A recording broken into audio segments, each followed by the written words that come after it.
Bekantan atau biasa disebut monyet Belanda merupakan satwa endemik Pulau Kalimantan, Indonesia, Brunei, dan Malaysia. Bekantan merupakan sejenis kera yang mempunyai ciri khas hidung yang panjang dan besar dengan rambut berwarna coklat kemerahan. Dalam bahasa ilmiah, bekantan disebut Nasalis larvatus. Bekantan dalam bahasa Latin, ilmiah, disebut Nasalis larvatus, sedang dalam bahasa Inggris disebut long-nosed monkey atau proboscis monkey. Di negara-negara lain disebut dengan beberapa nama seperti kera bekantan, Malaysia, Bangkatan, Brunei, Neusaab, Belanda.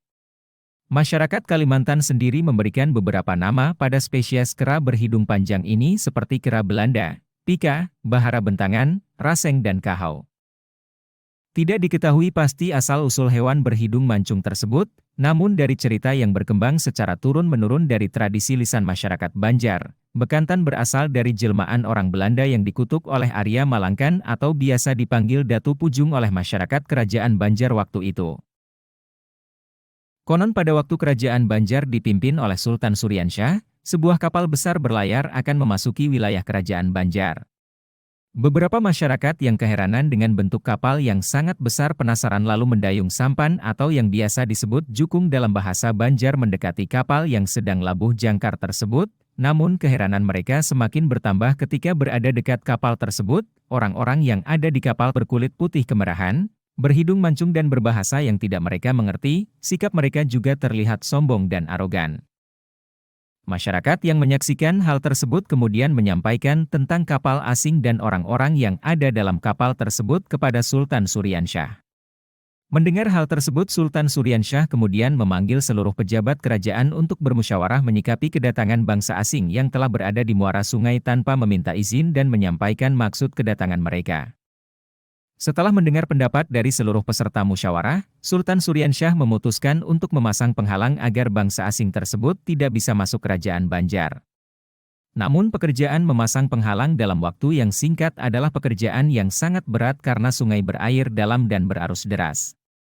Sultan Suryansyah pun kemudian membuka sayembara, bagi siapa saja yang bisa memasang penghalang tersebut akan diberikan jabatan dan hadiah yang sangat besar. Tetapi tidak ada satupun peserta musyawarah yang mengangkat tangan. Namun beberapa saat di tengah keheningan suasana musyawarah tiba-tiba muncul Datuk Pujung yang bersedia menerima sayembara dari Sultan. Singkat cerita Datuk Pujung kemudian berangkat ke kapal asing tersebut dan terjadilah pertempuran sengit antara Datuk Pujung melawan pasukan asing yang ada di kapal tersebut. Dengan kesaktian yang dimilikinya Datuk Pujung mengalahkan pasukan asing yang ada di kapal dan menenggelamkan kapal tersebut di muara sungai.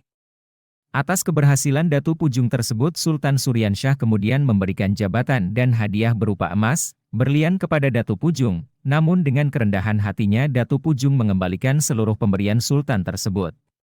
Sementara di tempat pertempuran Datuk Pujung dan pasukan asing, kapal yang tenggelam kemudian berubah menjadi sebuah pulau yang dihuni oleh monyet berhidung mancung dengan warna bulu kuning kemerahan-merahan yang diakini adalah jelmaan dari bangsa asing yang ada dalam kapal yang ditenggelamkan Datuk Pujung.